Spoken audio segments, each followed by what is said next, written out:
Good morning, friends. Myself, Vijay sir, from Mechanical Engineering Department. Now, today we are studying about the second unit for the Mechanical Engineering Material subject. As a second year mechanical subject name as a Mechanical Engineering Material. The second unit we are started about the last lecture. Now, in this lecture, we are also studying the alloy and phases diagram. Okay, the material and alloy and phases diagram. These are the topics are also studying. These are the topics are studied in this lecture, in which we are studying in this lecture the introduction of the equilibrium diagram, concept of phases, pure metal, alloy and solid solution. Okay, these are the topics are studied in this lecture. Now, in last lecture, we are study the introduction about the second unit named as the steel and its alloy. Okay, in which we are study the basic thing about the second unit. Okay, this is called as the first lecture about the second unit. Okay, तर बघा आपण जे मागचं lecture घेतलं होतं तर मागच्या लेक्चरला आपण मेकॅनिकल इंजिनिअरिंग मटेरियल हा जो सब्जेक्ट आहे तुमच्या सेकंड इयर मेकॅनिकलचा, तर त्याच्यामध्ये तुमचा सेकंड युनिट जो आहे कोणता आहे तुमचं second unit steel and its alloy हा काय केला होता आपण सुरू केला होता. पण सुरू करायच्या अगोदर आपण काय बघितलं तर तुम्हाला तर पहिलं तर माहिती असणं गरजेचं आहे की स्टील अँड इट्स अलॉयमध्ये कोणकोणते अलॉईज जे आहेत आहे की नाही संमिश्र धातू कोणकोणते ॲड केले जातात की जेणेकरून त्याच्यामुळे कोणकोणत्या स्ट्रेंथ तुमच्या मटेरियलला भेटतात आहे की नाही, ह्या सगळ्या गोष्टीचा जो स्टडी जो आहे तर तो काय केला आपण लास्ट लेक्चरला केला होता की जेणेकरून स्टील मटेरियल आहे तर त्या स्टील मटेरियलमध्ये त्याचे अलॉईज कोणकोणते ॲड केलेले असतात की जेणेकरून मग तुम्हाला सांगितलं मी कार्बन मटेरियल ॲड केल्यानंतर त्याची हार्ट स्ट्रेंथ वाढते आहे की नाही, जसे मॉलिब्डेनम असेल मॅग्नेशियम असेल ह्या सगळ्या गोष्टी ॲड केल्यानंतर तुमच्या मटेरियलची स्ट्रेंथमध्ये काय डिफरंट होतो फरक होतो आहे की नाही, या सगळ्या गोष्टीचा जो स्टडी जो आहे त्याचं introduction about the steel and its alloy आहे की नाही, तर त्याचं इंट्रोडक्शन त्याची basic thing about the second unit आहे की नाही. These are the topics are also study in last lecture. Now in this lecture we are only study the concept of phases, pure metal, alloy and solid solution. Only these topics are study in this lecture. Okay, तर हे जे lecture जे आहे आजचं आपलं तर याच्यामध्ये आपण काय करणार आहोत फक्त कन्सेप्ट ऑफ फेजेस, कोणकोणते फेजेस आहेत, त्याच्यानंतर प्युअर मेटल म्हणजे काय, अलॉईज म्हणजे काय आणि सॉलिड सोल्युशन म्हणजे काय, ह्या सगळ्या गोष्टीचा जो स्टडी जो आहे तर तो काय करणार आहे आपण त्या लेक्चरला आजच्या करणार आहे की नाही. तर आय होप सो की तुम्हाला कालचं लेक्चर जे आहे आपलं basic about the steel and its alloy तर याच्यामधून तुम्हाला समजलं असेल की स्टील जे मटेरियल जे आहे त्याच्यामध्ये कोणती गोष्ट ॲड केल्यानंतर काय त्याच्यामध्ये स्ट्रेंथमध्ये काय त्याच्या प्रॉपर्टीजमध्ये तुमच्या मटेरियलच्या प्रॉपर्टीमध्ये काय चेंजेस होतात आहे की नाही, हेही गोष्टी आपण काय केल्या मागच्या लेक्चरला बघितल्या होत्या. जसं की स्टील असेल तुमचं घरामधला हंडा असेल कळशी असेल तर त्याचं ते कसं असतं एक स्टील मटेरियल असेल किंवा आपले जिन्याचे पाईप असतील ते स्टीलचे बनलेले असतील तर ते कसे असतात तर पातळ असतात. मग त्याच्यामध्ये जे मटेरियल असतं तर ते मॉलिब्डेनम मटेरियल असतं की जेणेकरून ते फ्लेक्झिबिलिटी वाढवायचं काम करतं. त्याच्या प्रॉपर्टीज आहे की नाही, मग जसं की तुम्हाला अलॉयज सांगितले त्याची की कार्बन मटेरियल त्याच्यामध्ये ॲड केल्यानंतर त्याची स्ट्रेंथ वाढते आहे की नाही. तर अशी काही गोष्टी ज्या आहेत तर ते मागच्या लेक्चरला व्हॉटेवर ज्या काही असतील तर ते आपण काय केलं तर बघितलं. तर आत्ताचं जे लेक्चर जे आहे तर ह्या लेक्चरमध्ये आपण काय बघणार आहोत फक्त तर कन्सेप्ट ऑफ फेजेस, कोणकोणते फेजेस आहेत तुमच्या स्टील आणि अलॉयच्या, त्याचबरोबर प्युअर मेटल म्हणजे काय, अलॉय म्हणजे काय आणि सॉलिड सोल्युशन म्हणजे काय, तर ह्या सगळ्या गोष्टीचा जो स्टडी जो आहे तर तो काय करणार आहे आपण ह्या लेक्चरला बघणार आहे. तर त्याच्यामध्ये first one as a alloy and phase diagram, the constitution of alloy solid solution, substitutional and industrial phases diagram, isomorphous, eutectic, periodic and periodic toroid reaction, iron iron carbon equilibrium diagram, classifications of steel and cast iron, microstructure, properties and application. मग हे जे steel आणि it's alloy जो हा जो chapter आहे तुमचा तर त्याच्यामध्ये कोणकोणत्या गोष्टी आपल्याला बघायच्या आहेत. Constitution of alloy solid solution, मग हे जे अलॉईज जे आहेत त्याच्यामध्ये जे सॉलिड सोल्युशन जे आहे किंवा सबस्टिट्यूशनल अँड इंटरस्टिशियल फेजेस जे आहेत तर त्या फेजेसच्या डायग्रॅम, त्याचं सॉलिड सोल्युशन कसं आहे, तुमच्या अलॉयचं सॉलिड सोल्युशन कसं आहे की नाही, आयसोमॉर्फस युटेक्टिक पेरिटिक अँड पेरिक्टॉइड रिॲक्शन आहे की नाही, या सगळ्या रिॲक्शन ज्या आहेत तर ते काय करणार आहोत आपण ह्या स्टील अँड इट्स अलॉय हे चॅप्टरमध्ये आपण बघणार आहोत. त्याचबरोबर iron iron carbon equilibrium diagram ही सुद्धा काय करणार आहे आपण ह्या लेक्चरमध्ये आपलं ह्या सब्जेक्टमध्ये आपलं ह्या सेकंड युनिटमध्ये आपण बघणार आहोत. तर त्याचबरोबर classifications of steel and cast iron, microstructure, मग क्लासिफिकेशन जे आहे तुमच्या स्टील अँड कास्ट आयरनचे तेही बघणार आहोत. त्याचबरोबर त्याचं मायक्रोस्ट्रक्चर कसं असतं, त्याच्या प्रॉपर्टीज कोणकोणत्या आहेत आणि त्याचे ॲप्लिकेशन कोणकोणते आहेत, तर ह्या सगळ्या गोष्टीचा जो स्टडी जो आहे तो कशामध्ये करायचा आहे आपल्याला, तर तुमच्या सेकंड युनिटमध्ये कोणत्या, तर मेकॅनिकल इंजिनिअरिंग मटेरियलच्या सेकंड युनिटमध्ये स्टील अँड इट्स अलॉयमध्ये आपल्याला काय करायचं आहे तर करायचं आहे. तर त्यानंतरून आपण बघणार आहोत तर हीट ट्रीटमेंट, मग त्याच्यामध्ये डेफिनेशन जे आहे तर मग कोणकोणते आहेत, तर full annealing, stress relief, recrystallization and spheroidizing, normalizing, hardening and tempering of the steel, isothermal transformation, diagram cooling curve, superimposed on the IT diagram, or and which test astempering, Martin Pering case, hardening, carburizing, nitriding, cyanidizing, carbonitriding, flame and induction hardening. तर ह्या काय झाल्या, तर ह्या एवढ्या ज्या आहेत तर ह्या काय आहेत, तर ही ट्रीटमेंट आहेत की जेणेकरून तुमच्या स्टील आणि अलॉईज जे आहे तर याला जर ह्या ट्रीटमेंट दिल्यानंतर त्याच्यामध्ये काय चेंजेस होतात, मग ॲनालिंग केल्यानंतर त्याच्यामध्ये काय चेंजेस होतात, स्ट्रेस रिलीफ केल्यामुळे त्याच्यामध्ये काय चेंजेस होतात आहे की नाही, हार्डनिंग त्याची केली तर काय चेंजेस होतात आहे की नाही. तर ह्या सगळ्या गोष्टीचा जो स्टडी जो आहे तो काय करायचा आहे आपल्याला या सेकंड युनिटमध्ये करायचा आहे. त्याच्यानंतर आपण बघणार आहोत इंजिनिअरिंग मटेरियल अँड मेट्रोलॉजी. मग इंजिनिअरिंग मटेरियल जे आहे तर त्याच्यामध्ये त्याच्या ॲप्लिकेशननुसार त्याचं स्ट्रक्चर ठरवलं जातं, त्याची मशिनरी ठरवली जाते, त्याचं डिव्हायसेस ठरवलं जातं आहे की नाही. त्याचबरोबर इंजिनिअरिंग मटेरियल्स कोणकोणते आहेत, मेटल अँड अलॉयस आहेत, सेरामिक अँड ग्लासेस आहेत आणि पॉलिमर्स आहेत. तर ह्या मटेरियलवर काय केलेलं असतं, तर तुमच्या इंजिनिअरिंग मटेरियलमध्ये ह्या 3 गोष्टी येतात. कोणत्या, मेटल अँड अलॉय असेल, सेरामिक अँड ग्लासेस असेल किंवा पॉलिमर असेल, ह्या सगळ्या गोष्टी ज्या आहेत तर तुमच्या इंजिनिअरिंग मटेरियलमध्ये येतात. मग हे जे मटेरियल जे आहे तर ते कोणत्या ॲप्लिकेशनमध्ये कसं यूज केलं जातं आहे की नाही. मग ॲप्लिकेशन त्याचे जे आहे तर त्या ॲप्लिकेशनमध्ये त्याच्या स्ट्रक्चरनुसार ते यूज केलं जातं, कसं स्ट्रक्चर आपल्याला बनवायचं आहे की नाही. मग त्याच्यासाठी आपल्याला मशिनरी कोणती लागते आहे की नाही, आणि त्याचं डिव्हायसेस कोणकोणते आहेत, तर ह्या सगळ्या गोष्टीचं काय करावं लागतो आपल्याला ओव्हरऑल स्टडी करावा लागतो. Each category of the engineering application require material from any or all of the 3 group of the material आहे की नाही. मग हे 3 ग्रुप जे आहे तुमच्या मटेरियलचे कोणकोणते, metal and alloy, ceramic and glasses and polymer, याच्यावर तुमचं इंजिनिअरिंग मटेरियल काय केलेलं असतं. हे सगळे जे आहेत तर ते कशामध्ये येतात, तुमच्या इंजिनिअरिंग मटेरियलमध्ये येतात. मग ह्या इंजिनिअरिंग मटेरियलवर तुमचं ॲप्लिकेशन ठरवलेलं असतं आणि त्या ॲप्लिकेशनवर तुमचं स्ट्रक्चर, तुमचं मशीन आणि तुमचं डिव्हायसेस आहे की नाही, ह्या सगळ्या गोष्टी काय केलेल्या असतात, डिपेंड केलेल्या असतात. तर अशा प्रकारचं एक प्रकारचं इंजिनिअरिंग मटेरियल अँड मेट्रोलॉजीची ही एक सोपी एक डेफिनेशन आहे की नाही. तर त्याच्यामध्ये engineering material and metrology, the metal and alloy. मग मेटल आणि अलॉयमध्ये कोणकोणत्या गोष्टी येतात,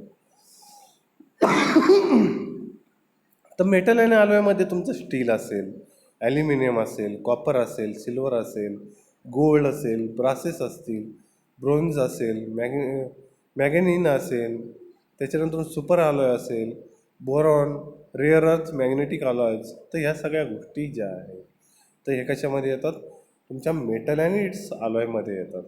त्याचबरोबर सेरेमिक अँड ग्लासेस मटेरियल जे आहे तर त्याच्यामध्ये MgO, CDS, त्याच्यानंतर सोडा लाईम ग्लासेस जे आहेत, soda lime glasses, concrete, cement, ferrite and granites, ceramic, superconductor, ह्या सगळ्या गोष्टी कशामध्ये येतात तुमच्या सेरॅमिक अँड ग्लासेसमध्ये येतात, आहे की नाही. आणि ऑर्गॅनिक पॉलिमर्स जे आहे तर ते पॉलिमर्समध्ये कोणकोणत्या गोष्टी येतात, कोणकोणतं मटेरियल येतं, तर प्लास्टिक्स असेल, PVC असेल, पॉलिइथिलीन असेल, फायबर असेल,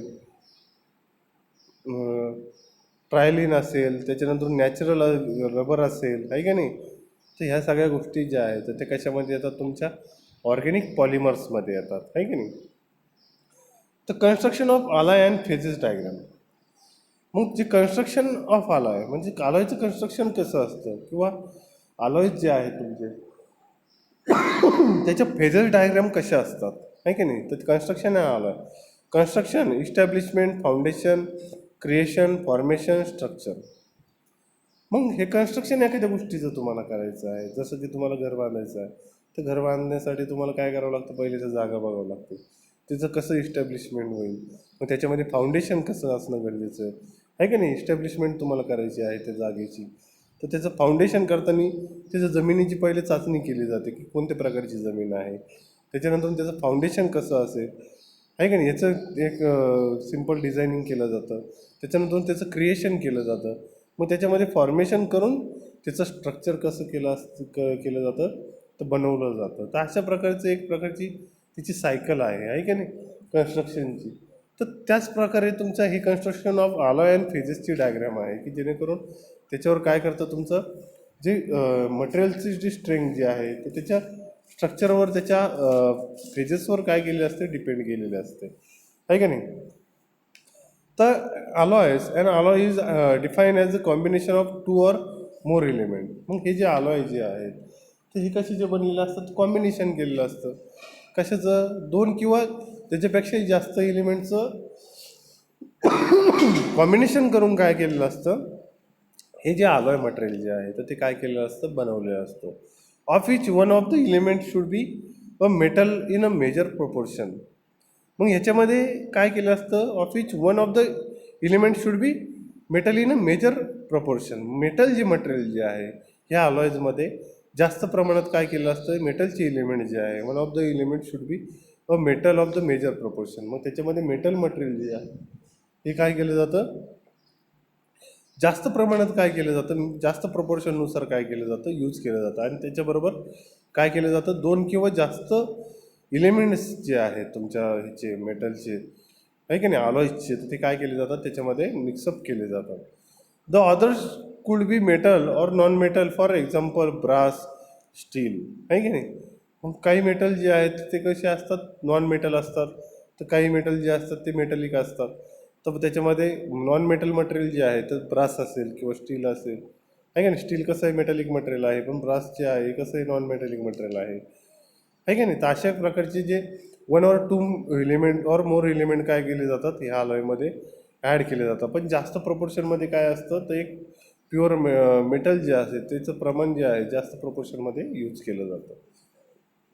कन्स्ट्रक्शन ऑफ अलॉय. मग अलॉयचं कन्स्ट्रक्शन कसं केलं जातं, a solid solution may be define as a solid that consist of the two or more element automatically dispersed in a single phase structure. मग हे जे कॉन्स्टिट्यूशन ऑफ अलॉयज जे आहे त्या कॉन्स्टिट्यूशन ऑफ अलॉयजमध्ये a solid solution may be define as a solid that consist of the two or more element automatically dispersed in a single phase structure.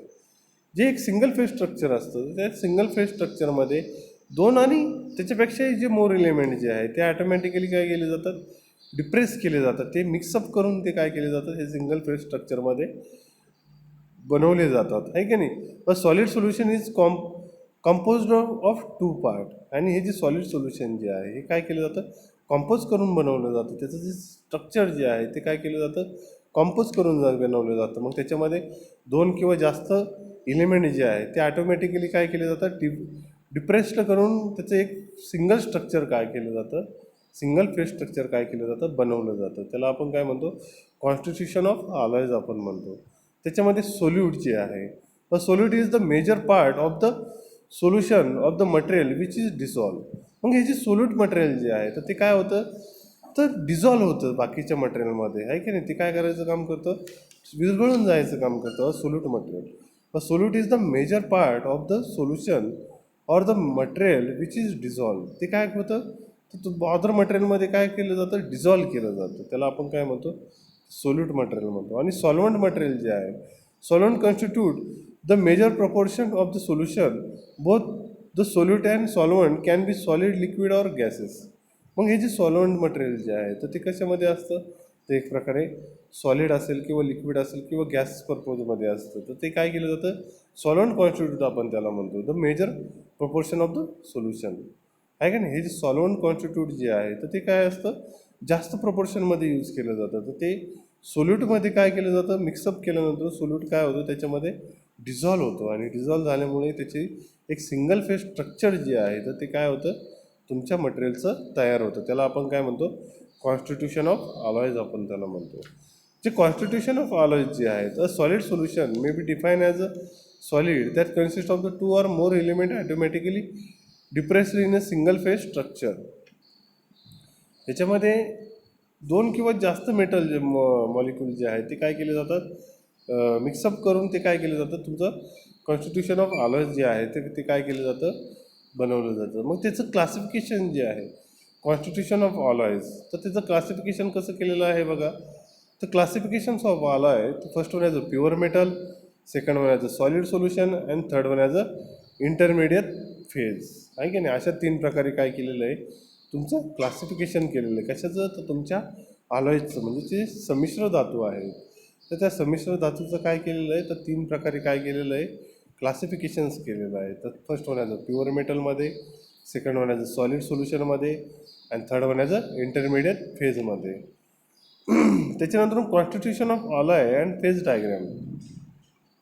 मग constitution alloys जे आहे तर ते किंवा त्याची फेज डायग्राम जी आहे तर ती कशी असते बघा.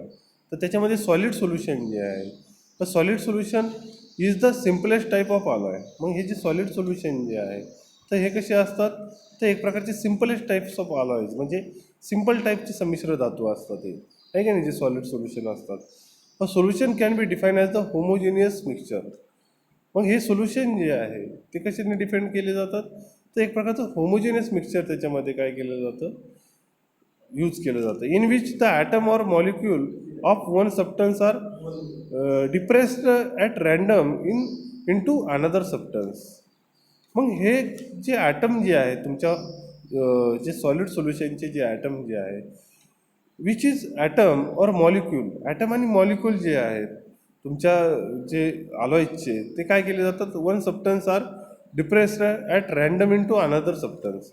मग हे काय केले जातात, रँडमली काय होतात त्याच्यामध्ये डिप्रेस होतात इन टू अनदर सबस्टन्सशी काय होतात, रँडमली डिप्रेस होतात. आणि ते त्याला काय करायचं काम करतात, धरून ठेवायचं काम करतात. रँडमली ते काय केले जातात, अटॅच होतात तुमच्या सबस्टन्सशी, आहे की नाही. ॲटम आणि मॉलिक्यूल काय होतात, रँडमली अटॅच होतात त्याच्याशी, आहे की नाही. तर constitution of alloy and phases diagram, तर सॉलिड सोल्युशनचे 2 प्रकार आहेत, आहे की नाही. तर substitutional solid solution and second one as a interstitial solid solution. तर सॉलिड सोल्युशनचे हे 2 प्रकार आहेत. कोणकोणते, तर substitutional solid solution and second one as a interstitial solid solution. मग जे सबस्टिट्युशनल सॉलिड सोल्युशन जे आहे तर ते कसे असतात, ते एक प्रकारचे डिसऑर्डरनुसार काय केलेले असतात, तर त्याचं ॲटम अँड मॉलिक्यूल काय केलेले असतात, त्याच्यामध्ये डिझॉल्व झालेले असतात डिसऑर्डरनुसार. म्हणजे डिसऑर्डर म्हणजे काय, तर रँडमनुसार ते काय केले जातात, रँडमली काय होतात त्याच्यामध्ये मिक्सअप होतात. तसं सेकंड वन ॲज अ ऑर्डरली, म्हणजे रेग्युलरली ते काय होतात, मिक्सअप होतात, आहे की नाही, ॲज अ सिक्वेन्सली आपण त्याला म्हणतो, आहे की नाही. अशा प्रकारचं सबस्टिट्युशनल सॉलिड सोल्युशनचे 2 प्रकार आहेत, एक डिसऑर्डर आणि second one as a order. त्याच्यामध्ये डिसऑर्डर म्हणजे ॲज अ रँडम टाईप आणि ऑर्डर म्हणजे ॲज अ रेग्युलर टाईप, आहे की नाही. तर त्याच्यामध्ये substitutional solid solution as a atom of the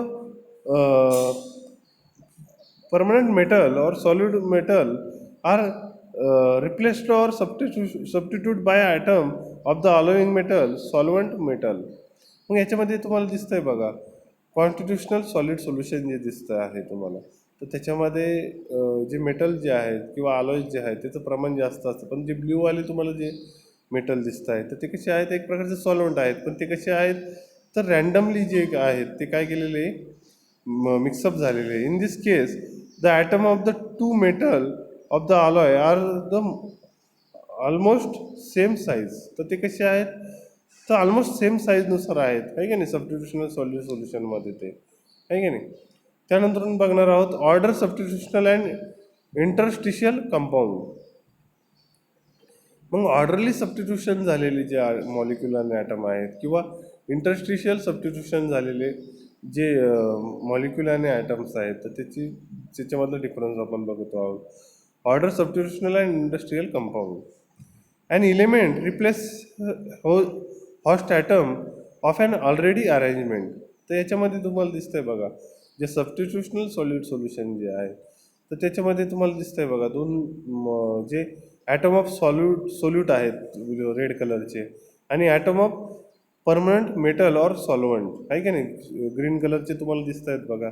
तर त्याच्यामध्ये ते कोणते आहेत, तर atom of permanent metal or solvent आहेत, आहे की नाही.